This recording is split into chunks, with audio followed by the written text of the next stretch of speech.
is it really possible to create a sort of a dragnet net, a combing operation in context of retrieval of these sophisticated weapons? Can that be done simultaneously, hill and the valley areas? Just to what Mr. Vora has said, you're talking about the Unified Command. Initially, the Unified Command in 1997 was under the Chief Secretary. And thereafter, in 2004, it went under the Chief Minister.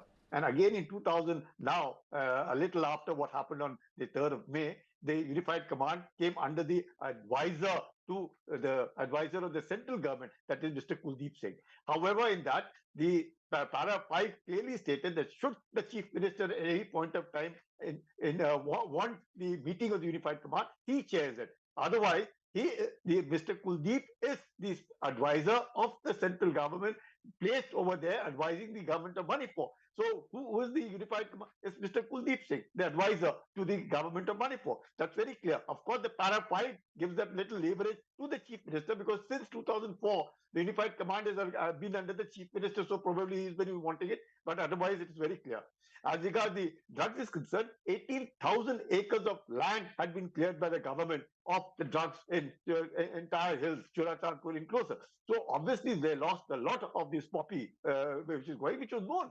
There is nothing of Manipur that is not known. Nothing. As regards the combing operations are concerned, everything is possible. But what it is, who is talking to the Kukis and who is talking to the Meiteis? Everyone being talking, well, I'm talking to the Kuki, I'm also talking to the Meitei, but I'm not talking and getting them together to talk to each other until and unless they sit on one table with somebody who have their trust and faith and sitting both of them on the same side of the table and discussing and asking them what is the problem. The question is now the bunkers being destroyed. Now, if the buffers have been created and each of these buffers have been protected, obviously they've gone on a rampage constructing bunkers, constructing, all communication trenches to each other, getting all the finest of weapons, even from the Brotherhood Alliance, which comes from China and gives it to them, and all the kind of thing. The borders are absolutely open. They can go as much as they could go.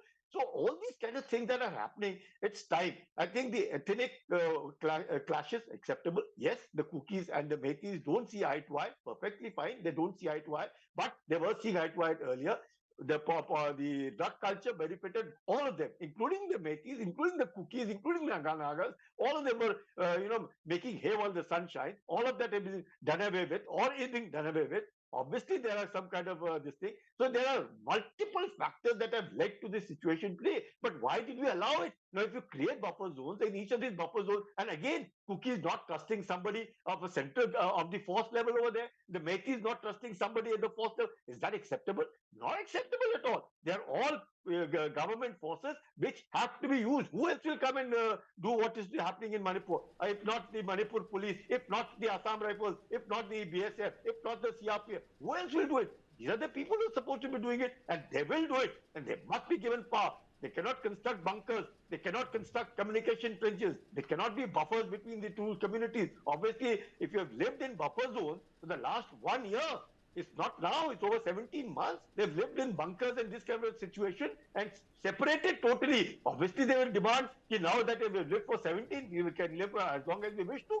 Nothing doing. It's part, it's one. No question of in a buffer zone. There is no question. You have to be there, and each one of them have to be taken off their weapons. No, how can anybody? You can see for yourself. You have been putting on pictures. You are one of those who have been associated in giving complete media coverage of all of what is happening over there. How can you have people moving around with weapons, automatic weapons, all kinds of weapons? You've shown those wheeled mortars. You're firing them to the other side. Drones. What is all this going on? Is that the way we do it? I think it's enough. It's enough. And now the red line is drawn.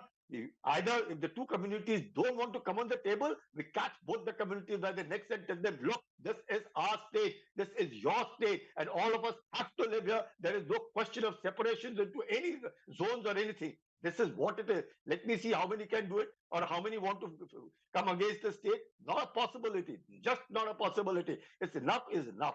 That's the way we work at. Not allowing somebody to think okay, please come. There's no asking and requesting. The time of requesting and expecting is all gone. I'm sure the advisor has come on the same kind of a press conference sometime a few days even after May, something May 9th or something like that. He's done. At that time, what was the thing? That all of it is under control and we'll get it under control.